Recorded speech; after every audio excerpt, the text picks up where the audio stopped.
My bacteria of choice is gonorrhea.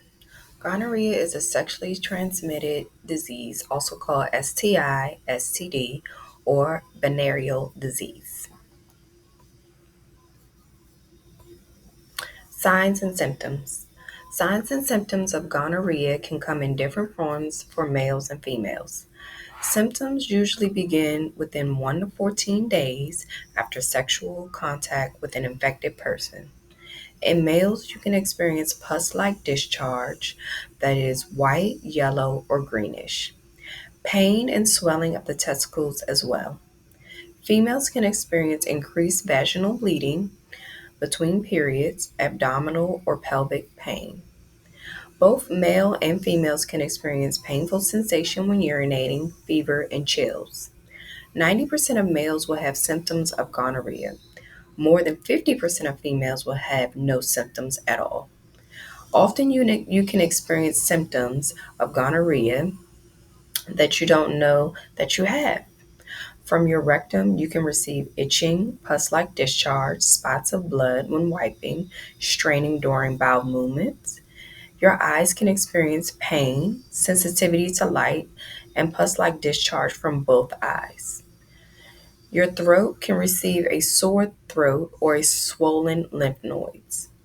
Your joints can be warm, red, swollen, and extremely painful, leading to septic arthritis. When left untreated, women and men can experience infertility, women can develop a pelvic inflammatory disease, and men can have inflammation of testicles and their prostate gland. If passed through the bloodstream, it can cause infection in joints, skin, and possibly increase risk of HIV. Make an appointment with your healthcare professional immediately if you experience symptoms.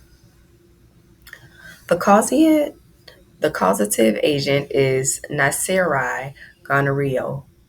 Gonorrhea was discovered in 1879 by Albert Ludwig Sedgman Neisser. At first, he called the microorganism Micrococcus. Later, it was given the name gonococcus. It's a gram-negative, non-motile, non-spore forming bacteria responsible for sexually transmitted infection gonorrhea.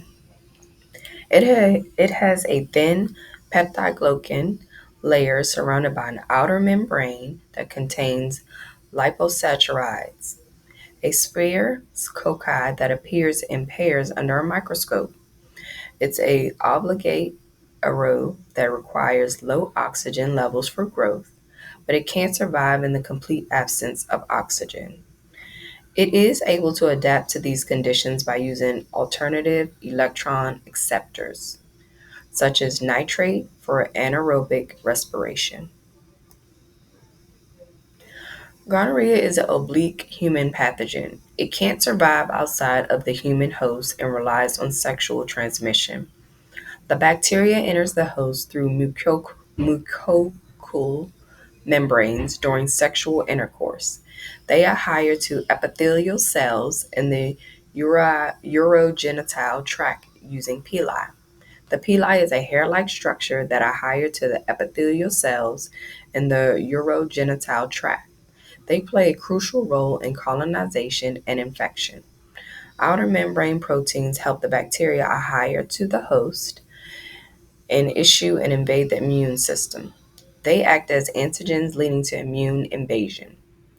Biofilm formation has the ability to form biofilms, enhancing survival in various environments and protects against the immune response and antibiotics treatment.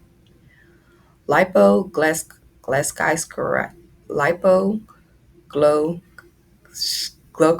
is a component to the outer membrane. It triggers the inflammatory responses. IgA protease is an enzyme that cleaves to an antibody found in mucosal areas, allowing the bacteria to survive in mucosal surfaces.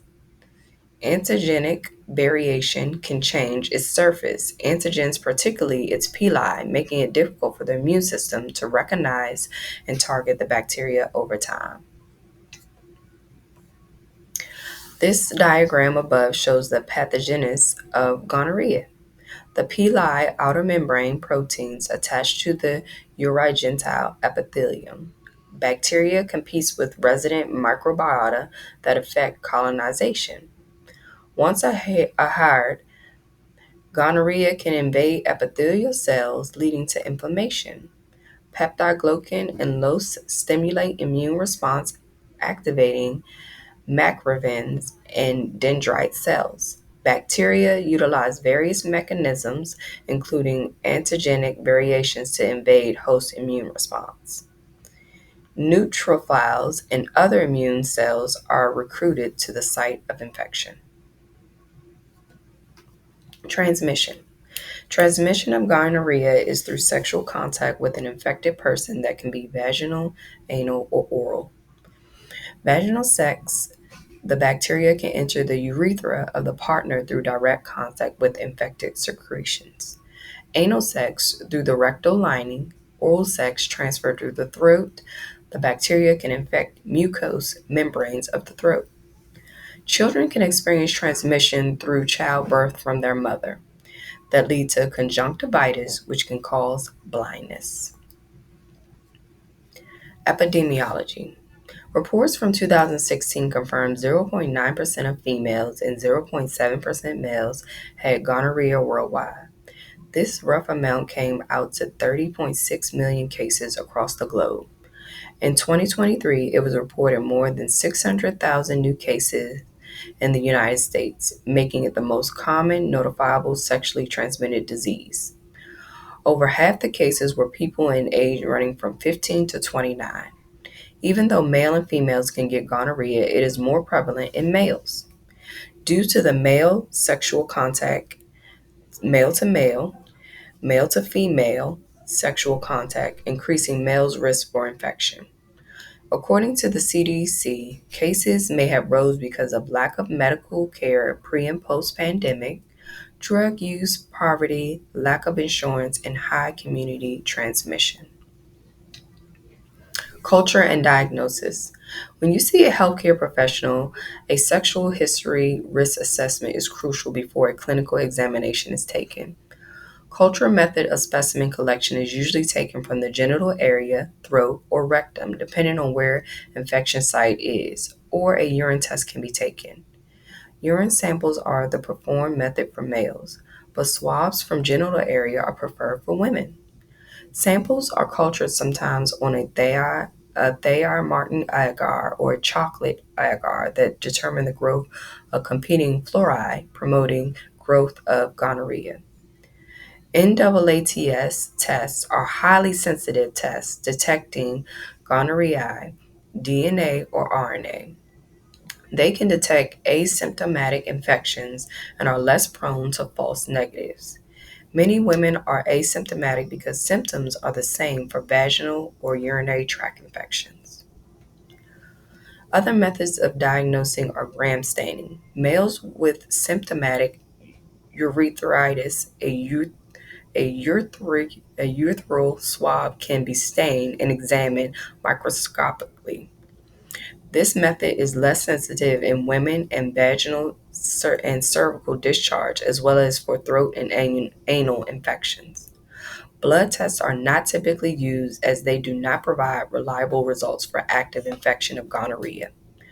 Gonorrhea is in the genital tract. It's not in your bloodstream at first contact. Testing can also be combined with other tests for sexually transmitted diseases like HIV, syphilis, chlamydia as well. All of these STIs have similar symptoms and often are present at the same time, especially chlamydia. Prevention. The number one prevention method recommended is abstinence. Abstaining from sex can lessen your exposure the best way. Then there is constant and correct condom use between your partner or partners. Possibly limiting your sexual partners to just one consecutive partner can help as well. Regular testing of all STD and STI infections. Some research have shown taking doxycycline within 3 days of sexual activity of unprotected sex sometimes lowers the risk of an infection. Also, always let your partner know if you've been infected so you won't continue a wide spread of infection. It is not a specific vaccine for the prevention of gonorrhea.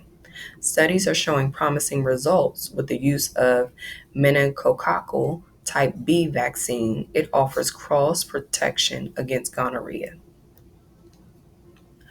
Gonorrhea is treated with antibiotics called cephalosporins.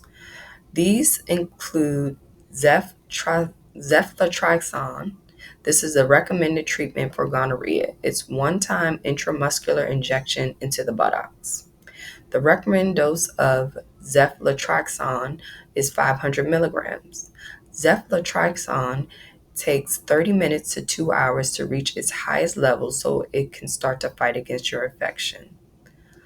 Cefixamine is usually given orally with another antibiotic, artemisinin, but only when ceftriaxone is not feasible.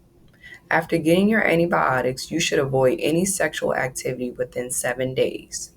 3 months later, the CDC do recommend that you get tested again to prevent any reinfection of gonorrhea. Newborns recommended treatment is erythromycin ointment that is applied shortly after birth. Gonorrhea is treatable and curable, but it is a super gonorrhea strand that is out that has developed resistance to multiple antibiotics. Antibiotic sensitivity testing for that strand should be done. If it is a truly multi-drug resistant, a referral to an infectious disease specialist is appropriate. You may receive an injection and a pill form to take as well. Treatments can fail because of not taking medications as directed, reinfection, the bacteria become resistant to the drug, or having another untreated infection with similar symptoms. Remember to always consult a medical professional immediately and practice safe sex. One successful treatment does not protect your life indefinitely. Thank you. These are my references.